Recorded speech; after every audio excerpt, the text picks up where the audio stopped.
Coming up, we go walkabout with Rob, the YouTube guy. Former councillor's alleged shooting gesture causes a stir. Mixed reviews of the Spark Festival. How one Ipswich suburb got its name. The crumbling commercial hotel. And the not-so-bright future for newsagents. All this and a stack more as I have another yarn over the back fence with Walter Williams and Ashleigh Mack. It's Tuesday, July 18, 2023, and I'm Alan Roebuck. Welcome to Ipswich Today, which acknowledges the traditional custodians of the land on which it is produced and pays respects to elders past, present and emerging.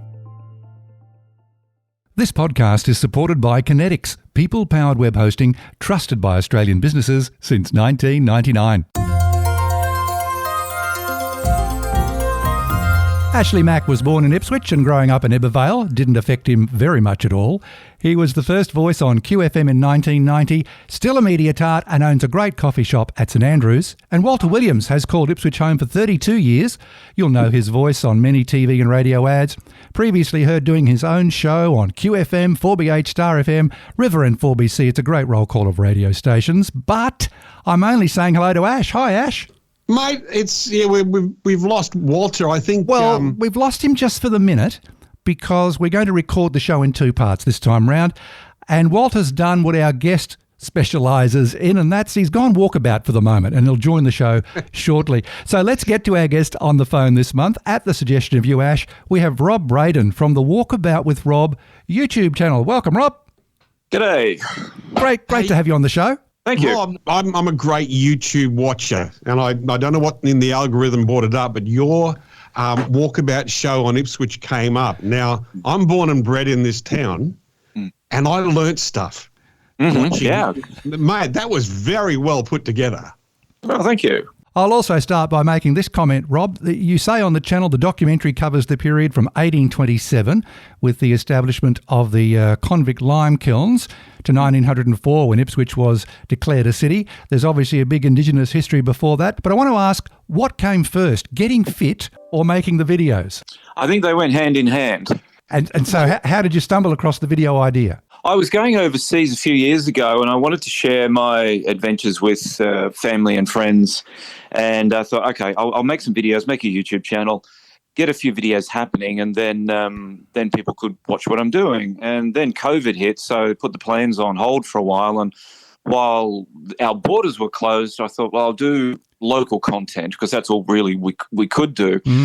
So, and I wanted to see more of where I live before going overseas. And I found that people were really getting into the historical aspects of them. And then I went overseas, was there 5 months, came back, and I've kept going with it. The audience really seemed to love and respond to information about where they live. They're just fascinated by it. So here we are now, about 154 videos later.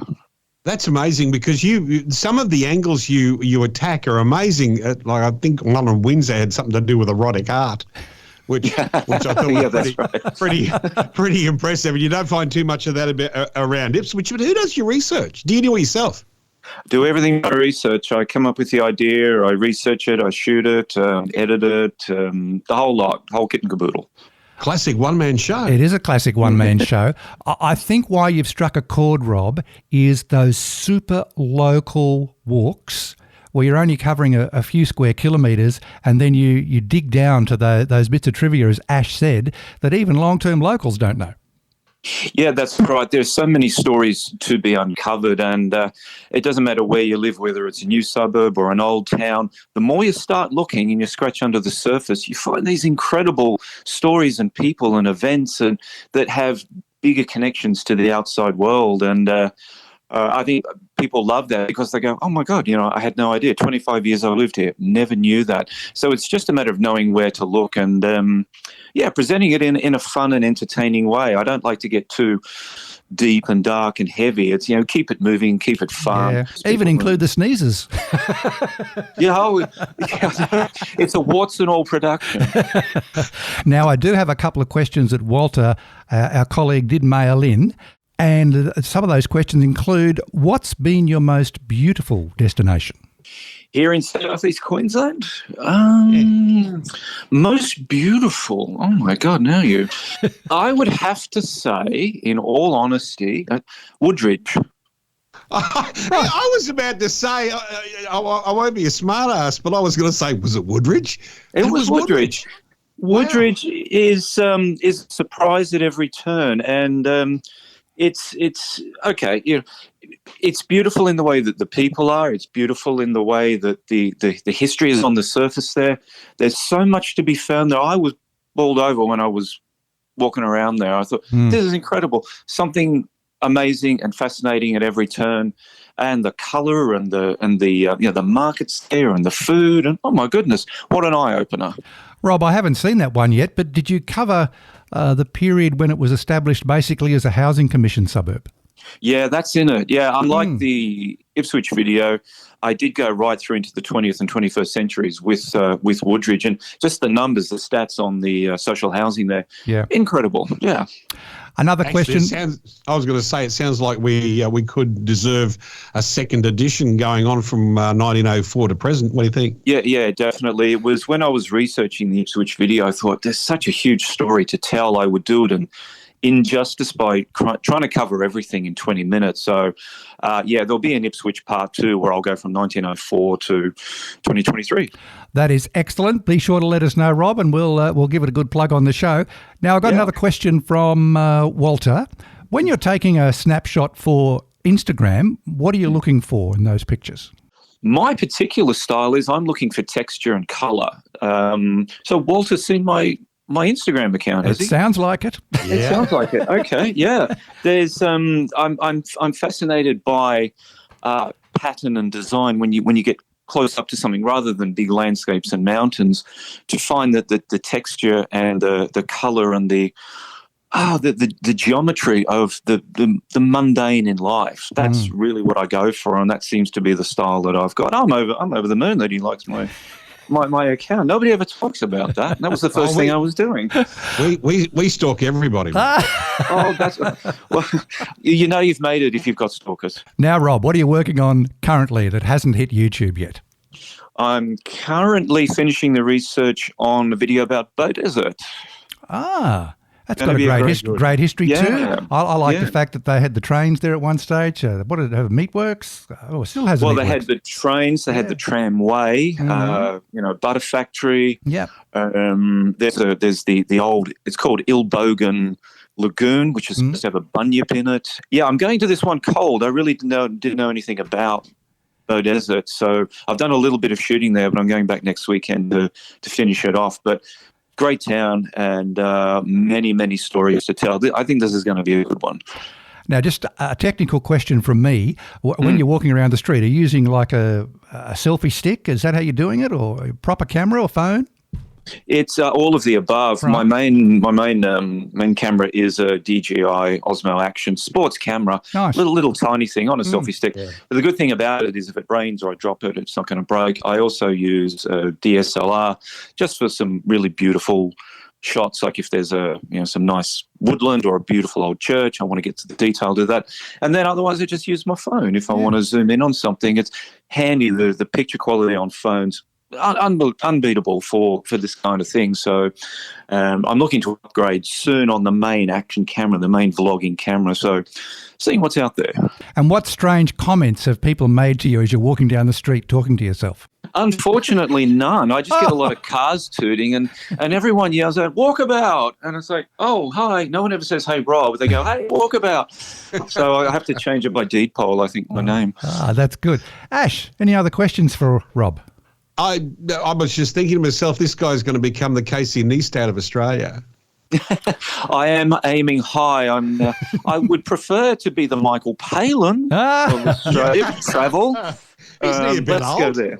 Yeah. I think he's 80 now, but still going strong. They're both awesome. I'm big fans of both of them. Well, good luck and continued success with your YouTube channel, Rob. We'll make sure we put a link in the show notes. And thank you so much for joining us on Ipswich Today as we have a yarn over the back fence. You're welcome. Thanks for having me. Well, that was great, Ash, but we've got to find Walter. Can you do that for me? I think I've worked out where he is. Oh, yeah? He's got a head start on that. What is it, park to park? He needs to start now to finish. Ash, have you found Walter yet? Certainly have. Where is he? There you are. Hyperventilating on the side of the road. He'd only made it about 3 Ks. He's got a lot of training to do if he's going to go on this damn walk. Right. It should be, park to just about Carket. We'll call it for him. Yeah. It's a bit bigger than the Henry Waffles walk, Walter. Yeah. I do the park walk run, but I only walk it. I don't run it. Okay, that's good to hear. Well, let's keep moving on with the show, and we're going to leap into Controversy Corner. In a recent Channel 9 News exclusive, disturbing moment, a sacked councillor makes a shooting gesture towards the mayor during a heated meeting. First revealed on Channel 9, the Daily Mail's picked it up. Now, if you missed this meeting, it was talking about if former councillors should be on information signs, and there's been a couple in Rosewood, been there for years, with former councillor David Palkey on it. What are your thoughts on this whole thing with David Palkey? Walt? I saw the actual news reportage of this on 9 that night that it happened. And it's interesting that David, look, he's a top bloke, but on one hand he goes, I absolutely reject that idea, but then he goes, haven't you ever pulled up your hand and pointed like bang shots? It's like, so clearly he did. He did what he did. Just own it, David. But the thing is, David was never one of those that was accused of corruption, even though the whole council was sacked when all Correct. of that happened. So any councillor who got through all of that drama and survived it, why aren't they allowed to keep their name on these plaques when they're reissued? I can't see a problem with it. I mean, just give them a little longevity, something that generations to come will probably go, and who was David Palkey? And then the story will unfold. Welcome to Ipswich, where we like to reinvent history. Have you noticed that? Yes, I have noticed. Change street names, all that sort of. I don't think it's a clever idea. But David, lovely guy, but gee, he loves his media. And I don't think he loved it this time. I remember I ran for Division 9 the year that, was it, remember Conway's seat? Georgie. 1 mile, Georgie's seat. Mm. I ran there as an independent. And I had signs, and there's a borderline out at Walkabout between David's division and what was my division, and I put my sign over the top of his just for a bit of a joke, right, on a tree. Well, the next minute's on the front page of the QT. I was defacing us, and I'm thinking, hello, he's very good at getting an extra bit of publicity because you always remember his name. I don't know if you observed the piece in that Channel 9 report there, guys, that the reporter Josh Bavis had David Palkey on the phone. And I don't think David Palkey would have been aware he's being recorded, judging by his comments. That's interesting. I thought we were supposed to. We come from an era where we're supposed to tell people when we're doing that. I don't know that it happens all the time. Anyway, a lesson every 12 seconds. A lesson for everybody involved. On to something a little lighter. I don't think there's, but I don't. Sorry, just before we go on, I don't think there is any privacy anymore because everyone has a phone. Every phone has a camera. Every camera can record video. So we are all, unfortunately, at the mercy of public exposure of something if we do it in a public place. Well, there's no doubt about that. I'm not going to put makeup on for anybody.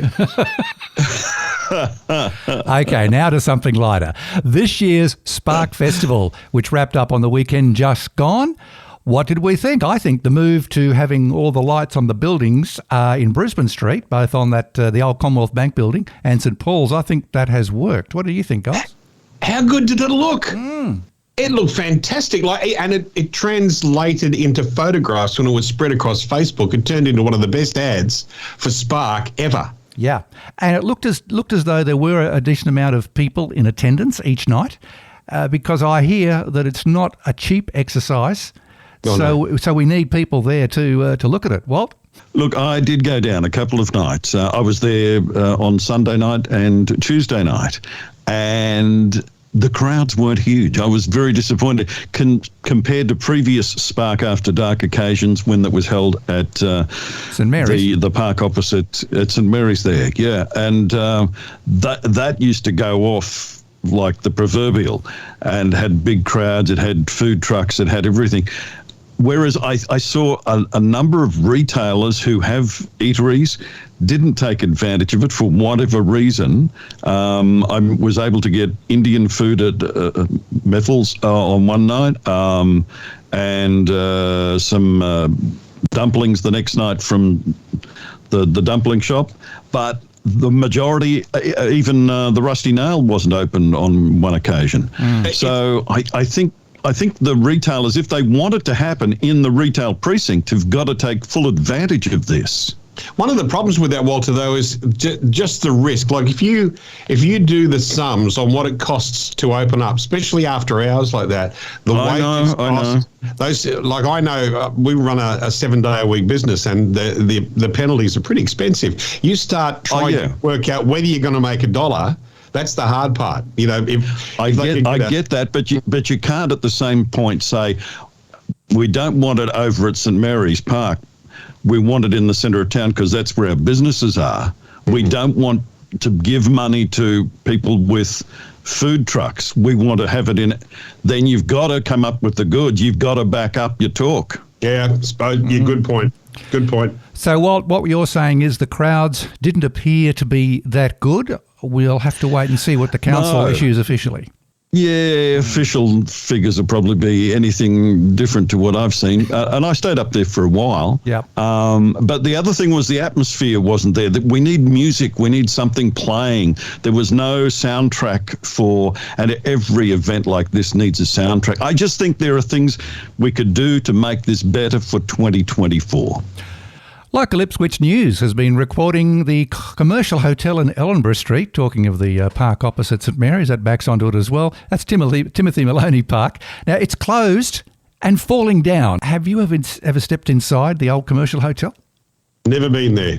Never been. We have a plethora of pubs in this town. Why they want to keep every single one of them is crazy.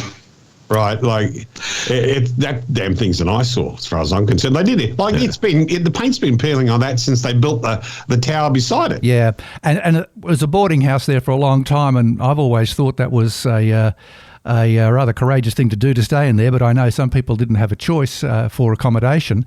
But it's no longer operating as a boarding house. It's completely shut down and boarded up. And if the story is fully correct that it's riddled with white ants, surely it's going to become a safety issue with those giant poles that are holding it up there. It's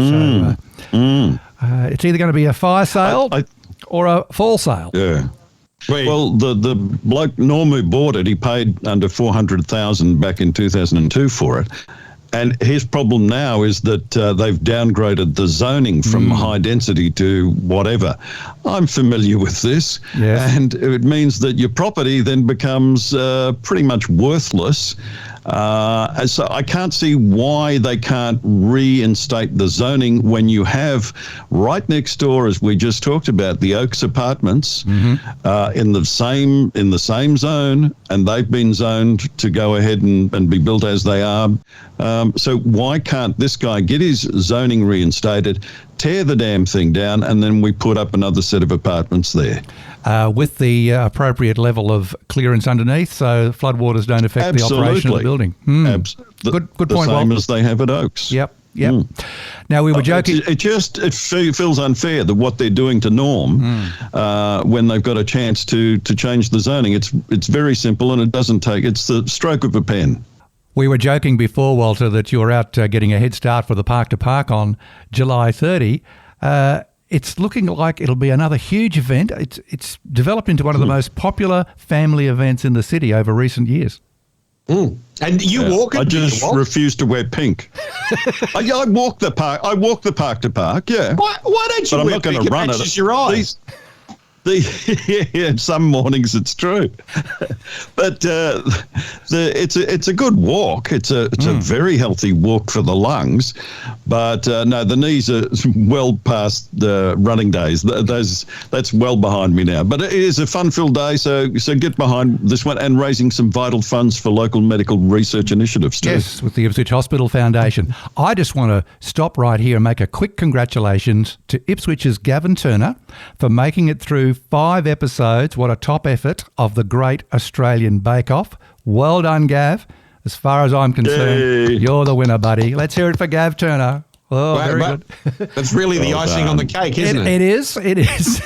Okay. While we're in He's got his pun book out today, hasn't he? He has indeed, Walter. While we're in a congratulatory mood, how about Ash Barty and hubby Gary Kissick on their firstborn earlier this month? Welcome to the world, baby Hayden. Yeah, isn't that gorgeous? Those photos were all around social media, so I'm sure everyone has seen that. Everybody's seen it. And it's funny, on her actual Facebook page, Ash still lists herself as a dog mum. She's got to update this now because she's a real mum. Yes, indeed. Hey, can I tell you a story? Yes. Is this our reminiscing part, Ash? Yeah. Yeah. Look, a couple of years ago, I made a comment on Facebook about St Matthew's Church, which is on New Chum Road in Dinmore, and the fact that my family on my mother's side raised funds to build that church. And the first celebration in it was my grandparents getting married, and the last celebration was the funeral before they sold it off, the funeral of my grandfather. And it took about 2 years, but about 2 weeks ago, a lady sends me a message. All it was wow. And when I contacted her, she said, look, I'm a relative. Do you realise that there is a recording of your auntie, right, recorded by the ABC, which we were going to say thank you to the ABC because I'm going to get you to play a little bit of it, which is an interview with her when she was 100 years old. This was done back in 2000. And in it, I've been lying in bed. It's the best podcast I've ever had, listening to it over and over. And there's a story about how a certain suburb in Ipswich got its name. They shifted from Lancashire out to Australia. They were emigrated out here. There were 60 families emigrated out here to work in the mines near Ipswich, in the little village where I used to live. And it took them about 6 months on the water to come out. But they used to bring the migrants out for the mines. And the little place where they brought them, they called it New Chum because all these migrants came from England, and we always called England people chummies, and that's how it got the name, New Chum. Wow, after being a good chum, very English. What a great story, Ash. And the rest of the thing is amazing. I've learned a lot of things about my family in a 1.5 hour tape. It's incredible. So that's from the year 2000, and that lady was your... That's my great Auntie Louisa. She was actually my mother's auntie. Wow. And I only found out on that tape, even though I used to hang around with my Uncle Alec, that he spent 5 years at home with a broken back where he was in a cave-in in one of those mines out at thing, and they thought he'd never walk again. Goodness. It was incredible. Incredible story. Thank you for bringing that to us. It's a big family. And just related to that, there's a new movie coming soon called Meg 2, The Trench. And the byline for the movie is New Meg, Old Chum. That's very clever. Let's keep reminiscing because I want to talk about newsagents because I think in the not too distant future, sadly, newsagents are going to be very, very hard to find. I'm talking specifically about Kevin the Dean, who have shut down the Beval News Agency. On Sunday, July 16. We're going to see more of it happening, and we have seen other newsagents close in recent years. Again, a victim of technology and changing times. When was the last time you went to a news agency, Ash? I think the only time I ever go to a news agency is when I have to buy someone a birthday card. And me too. I take my wife in, and when she gets in that little row where the cards are, all you hear is her giggling. She's gone to the naughty ones. She just keeps reading them and laughing. Come on, dear, pick one. No, I can't. They're all funny. It's always the same. Walt? Oh, look, I go regularly because I have a thing called Fool's Tax called Golden Casket, and I try to win money on it on a weekly basis. So we always use that particular newsagent, and we only discovered they were shutting down on the weekend as well, just when we did our last one on Tuesday of last week. Apparently, story goes, Kev's an accountant, has an accountancy business. That's going great guns. He wants to put more of his time and effort into that. The news agency, on the other hand, is, as you said, Alan, it's just gone the way of the world now with digitisation of everything. So it's just easier to fold that than to keep it going as a going concern. Well, he couldn't find any buyers either because the writing is on the wall, sadly. I used to love spending time in newsagents back in the 80s, 70s. Hobby magazines like motorcycles and those very early computer magazines before we were connected to the internet I could spend hours there going through the magazines. See, there's the true Alan Nerd Roebuck there. Absolutely. I was into Mad magazines, so I'd go in and get all those crazy things. That's where I get my warped sense of humour from. And Monty Python. And it's worked. Now you're doing stand-up, Walt. See, it eventually worked. Yes, it worked. It finally paid off. I like Playboy. Well, that might be where we end the show, I think. Before we wrap up, we're talking bakers earlier. Yep. Big shout out to Joseph and Anne with their bakery called Baked at the top end of town. Oh, just the best ciabatta loaf I've ever tasted. It's so good. And try out some of their other delicacies there as well. Fantastic. Awesome. 2 thumbs up. Well, it's been an action-packed yarn over the back fence. Thanks, Walt. Thanks, Ash. See ya. Thank you. This has been episode 280 of Ipswich Today and our 27th yarn over the back fence. A reminder to look for handy links in the show notes. Ipswich Today is supported by Kinetics, people-powered web hosting trusted by Australian businesses since 1999. This podcast is listener supported. Please make a once-only gift or regular donation to help keep it online. Just go to ipswichtoday.com.au. Follow and stream this podcast from your favourite app, including iHeartRadio, or play Ipswich Today on smart speakers.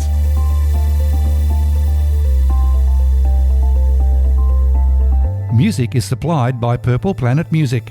This is Alan Roebuck. Thank you for listening.